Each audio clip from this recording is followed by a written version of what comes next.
Assalamualaikum warahmatullahi wabarakatuh. Hamdan wa syukran lillah. Wassalatu wassalam ala rasulillah ala Nabi Muhammad Rasulullah SAW. Awa ba'd. Perkenalkan, nama saya Taufik, Eskom SHI. Hari ini di Budi Warman saya mengampu mata pelajaran sistem komputer dan juga teknik komputer dan jaringan dasar, khusus untuk kelas 10 multimedia dan kelas 10 TKJ atau teknik komputer dan jaringan.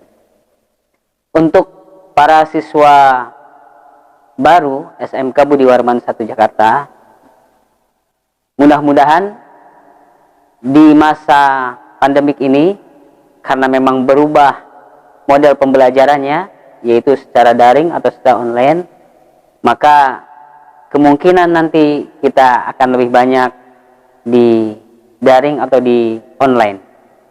Tidak menutup kemungkinan kita ada belajar secara praktek langsung. Oleh karena itu, mudah-mudahan siswa baru SMK Budi Warman 1 yang saya cintai, yang saya sayangi, bisa belajar lebih semangat dan lebih giat, sehingga bisa meningkatkan produktivitas dan kreativitas kalian di SMK Budi Warman 1 Jakarta. Tidak dibungkiri bahwa pendidikan menentukan masa depan kalian. Oleh karena itu, tetap bekerja, tetap berusaha, tetap menuntut ilmu secara ulet dan sungguh-sungguh, sehingga ada keberkahan bagi kita. Dan juga jangan lupa taati kedua orang tua, karena menentukan keberkahan hidup kita pula. Anak-anakku sekalian, pelajaran Bapak yaitu teknik komputer dan jaringan dasar, khususnya untuk kelas 10, yaitu TKJ dan MM. Nanti untuk di bab pertama kita masuk pada materi K3LH. K3LH itu kesehatan, keselamatan kerja dan lingkungan hidup. Nah, nanti materi ini akan Bapak share berbentuk PowerPoint.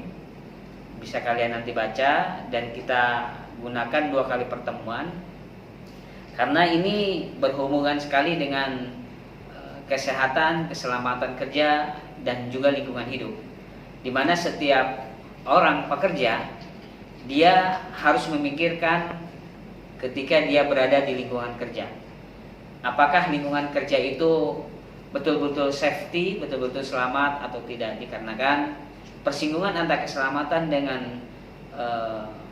kecelakaan dalam bekerja itu sangat fatal sekali, dimana juga WHO itu menginstruksikan bahwa setiap para pekerja di dunia kerja harus betul-betul memperhatikan K3LH itu, karena setiap pekerjaan harus meminimalisir kecelakaan kerja dan harus disesuaikan dengan SOP atau standar operasional prosedur. Nah, anak-anakku sekalian, untuk 2 kali pertemuan materi ini nanti bisa kita lakukan diskusi baik di grup maupun nanti di Google Meet atau mungkin kita Zoom meeting, karena sebatas dalam pemahaman materi. Baru kemudian nanti kita di bab berikutnya, yaitu bab 2 dan seterusnya, kita akan banyak melakukan di materi-materi praktek. Nah, ketika materi praktek, kita bisa melakukan pertemuan terbatas atau mungkin kita akan lakukan video call terbatas. Peraturan perundang-undangan keselamatan kerja itu diatur di dalam Undang-Undang Nomor 1 70 tahun 1976 tentang kewajiban latihan hiperkes bagi dokter perusahaan dan sebagainya. Kemudian yang secara umum untuk peraturan perundang-undangan K3LH ada di Undang-Undang Nomor 1 tahun 1970 tentang kesehatan dan keselamatan kerja. Juga ada di undang-undang atau peraturan UAP tahun 1930, itu sangat tua sekali undang-undangnya.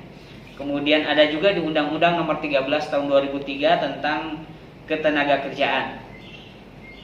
Adapun kegiatan ataupun tujuan dari K3LH itu untuk menciptakan suasana kerja yang sehat, aman, kemudian nyaman. Artinya setiap pekerja betul-betul harus dalam keadaan aman ketika dia bekerja. Jangan sampai risiko ditimbulkan oleh pekerja sendiri alias itu human error, atau memang dari sistem itu sendiri yang mengakibatkan pekerja tidak nyaman dia dalam melakukan pekerjaannya. Tujuan KLH secara umum adalah melindungi tenaga kerja atas hak keselamatannya di dalam melakukan seluruh kegiatan pekerjaannya. Kemudian berikutnya menjamin keselamatan setiap orang yang berada di tempat kerja tersebut. Kemudian tujuan berikutnya adalah memelihara sumber produksi agar dapat digunakan secara aman dan efisien. Itu tujuan K3LH secara umum. Adapun tujuan KLH secara khusus, sebagaimana disebutkan dalam buku referensi kita, yaitu yang pertama adalah mencegah terjadinya kecelakaan saat bekerja. Ini berarti kepada person yang bekerja. Yang kedua, mencegah penyakit di tempat pekerjaan. Artinya pekerjaan betul-betul harus nyaman, kemudian dia higienis. Jangan sampai tempat yang dia bekerja menjadikan justru dia terserang dengan penyakit. Yang ketiga, mencegah terjadinya kematian. Banyak pekerjaan yang dilakukan itu dalam keadaan resiko yang sangat tinggi. Misalnya adalah pekerjaan-pekerjaan yang ada di lapangan. Apalagi yang berhubungan dengan sesuatu yang agak sedikit elektro misalnya, atau PLN, pekerja PLN, ataupun pekerja yang di situ risiko kematian sangat tinggi. Berikutnya, poin keempat, mencegah atau mengurangi cacat tetap atau cacat permanen. Poin yang kelima, mengamankan material konstruksi pemakaian berbagai macam alat kerja dan lain-lain. Yang ketujuh, meningkatkan kondisitas kerja tanpa memeras tenaga kerja dan juga menjamin kehidupan produktifnya.